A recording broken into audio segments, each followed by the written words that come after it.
Well, a very good morning everyone in the School of Epidemiology. Welcome to this short video about psychoanalysis. My name is Miriam Brady and I teach in the School of Psychology, and one of my subjects is personality. And one of the approaches to personality is called psychodynamics, which was a perspective developed by Sigmund Freud. You may have heard of him, he's quite famous. And the method that he used to get at the bottom of people's personalities was called psychoanalysis, what lies beneath. It's got a lot to do with the unconscious, as you will see.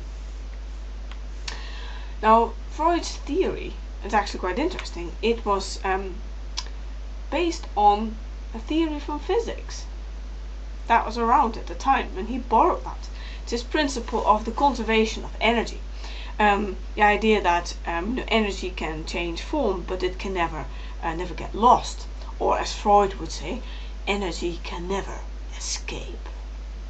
Now, Freud, took this principle and applied it to humans, and he said humans are energy systems too, and if you've got a particular form of energy but you can't express it for some reason, that energy is still there. It's still got to be expressed in some way. So if you're really angry but you can't be angry at the time, then you will suppress that, and the anger might come out in a different way. It may even come out in a complete opposite way. So psychoanalysts are really wary of people who are overly friendly, because that may be, in their interpretation, it may be anger that's actually suppressed and redirected. There's a common sort of joke among psychoanalysts, when they see a sports car going by at great speed, they all go, well, this person must be so lacking in another department, otherwise they wouldn't be so redirecting that energy into speed. Who knows? The theory has got several components that are quite clearly defined. It makes the theory quite comprehensive. So basically you've got a conscious, that's the thoughts that you are aware of, that are current in your mind. Then you've got a preconscious, which are the thoughts that you're not currently aware of, but with a bit of prompting they can become conscious quite easily. And then you've got the great big unconscious, which are all the thoughts that are hidden from you, or your fears, any sort of violent motives, frustrations, aggressions, secret desires, anything that really shouldn't come to your conscious is kept in there. And associated with that are several principles. First is that we all have an id, an ego, and a superego. The id is that part of you that says, I want whatever it is, and the id operates according to the pleasure principle. The superego is the part of you that says, oh no, you can't, because it's not moral. And then you've got an ego that basically says, alright, I want, but I shouldn't, so I'm gonna find a compromise. So the ego acts based on the reality principle. And then it says you have a life instinct and a death instinct.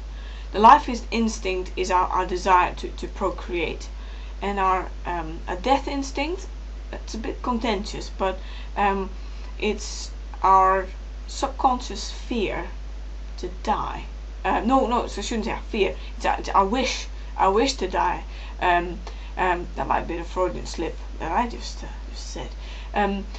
So we have an unconscious wish to die, but we don't express that because it's not acceptable to our conscious. So we actually suppress that and turn it into anger towards other people. Freud says that's why there's so much violence in the world. Freudian slips are quite common, and according to Freud, they are sort of little entry points, little ways of access into discovering what lives in our unconscious. So, shaking the hand of her husband's ex-girlfriend, the woman says, "Nice to meet you. Oops. Thank you for the hostility." This actually happened. A US news reporter talking about the douche of Cambridge. Or the kinds of text messages you send to people that you didn't intend, at least not consciously, to do, that reveals something about what lives in your subconscious. So look out for those in the things that you say. And now I'd like to end this short session with something to do. I'd like you to be Freud for a minute. Imagine you are Freud, and in your therapy room you've got a troubled artist. This artist has got something going on in their lives, and together with Freud is trying to work out what it is. And Freud's going to get to their subconscious.